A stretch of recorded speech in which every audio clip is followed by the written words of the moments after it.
You ever have those mornings where the shop feels like it's actually rooting for you? I walked in today, the sun was hitting the joiner just right, and for once, I didn't trip over the air hose. It's July 10th, 2026, and the air just feels productive. Give it 20 minutes. You'll find a way to get your sleeve caught in a hand plane or something. But you're right, the energy is different.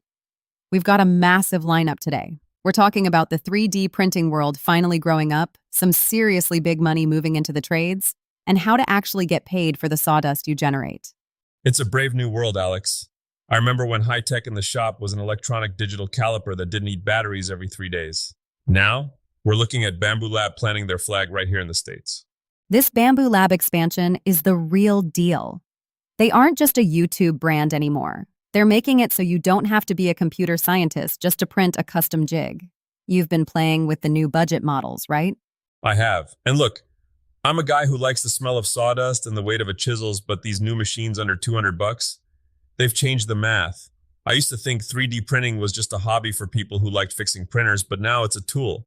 It's like buying a cordless drill. You take it out of the box, and it just works. No more spending your Saturday afternoon recalibrating the bed level like you're trying to communicate with a satellite. So you're saying I don't need a PhD to print a replacement knob for my table saw? Not anymore, but you do need to breathe. That's the catch people forget. You're melting plastic in a closed room.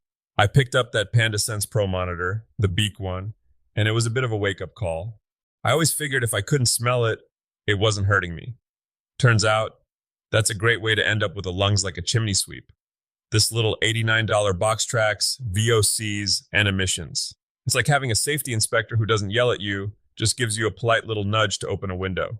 $90 to not breathe in plastic fumes seems like a bargain, Tiger. Speaking of bargains, or rather investments, can we talk about the massive shift in trade school funding?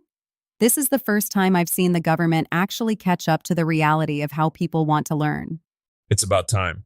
Pell Grants for short-term trade programs. That's the bridge we've been missing. For years, we told every kid they had to go get a 4-year degree in underwater basket weaving theory just to get a job.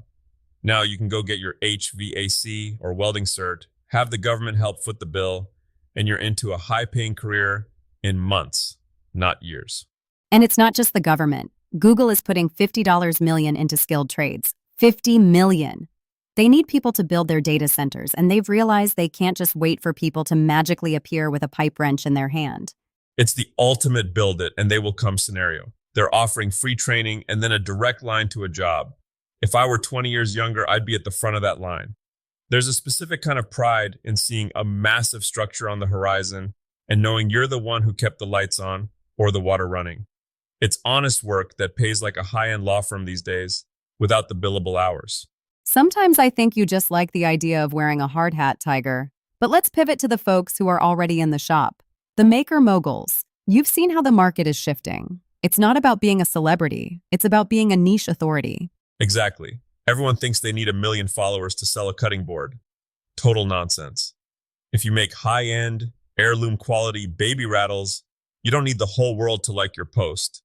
You just need the 50 people who are looking for exactly that to find you. I remember my first attempt at selling to everyone. I made these massive, heavy workbenches and tried to ship them. I spent more on freight than I made on the wood. I was basically paying people to take my furniture. See, that's the Tiger special. But you learned about the micro-influencer strategy the hard way. I did. You have to be authentic. Use Instagram for the hero shot, the one where the finish looks like liquid glass, but use TikTok for the I just dropped my favorite chisel on the concrete moments. People buy from people they trust. And trust is built in the mess, not the masterpiece. Let's get into the actual projects for the weekend. You mentioned heirloom baby gifts as a top search right now. Why is that blowing up? Because everything in the stores is plastic and made to be thrown away in 6 months. A set of simple, hand-planed name tags, or a walnut rattle, that's something a mother keeps in a memory box for 30 years. It's a low material cost, but the emotional value is through the roof. What about the retirement woodworking crowd? We have a lot of listeners who are looking to turn their hobby into a retirement supplement. That's the sweet spot. When you're over 50, you start thinking about ergonomics. You're not trying to manhandle 4x8 sheets of plywood all day. You want projects with high impact and low physical toll. Floating corner shelves are the gold mine right now. Wait, why corner shelves specifically? Because houses are getting smaller and people are obsessed with maximizing space, you can take a scrap piece of white oak that was heading for the burn pile, turn it into a sleek modular floating system with some hidden joinery, and suddenly you've got $100 item that weighs 5 pounds. It's efficient, it's elegant, and your back won't be screaming at you the next morning. I'll believe the no screaming back part when I see it, but that's a solid weekend challenge. Modular floating shelves. How hard is the hidden joinery for a beginner? It's all about the setup. Don't eyeball it. If your holes are off by even a 16th of an inch, that shelf is going to look like it's drooping after a long night at the bar. Take the time to make a jig. Use a drill press if you've got one. It's one of those projects where 10 minutes of prep saves you 3 hours of swearing. All right, so the takeaway for today: 3D printing is finally for the rest of us. The trades are the new gold rush for career seekers. And if you're making things to sell, focus on being the expert for a small group, not a star for a big one. Well said. And look, whether you're printing a jig or carving a rattle, just remember, the wood doesn't know what it's supposed to be until you tell it. Don't be afraid to make a few mistakes. That's just the tax we pay for getting better.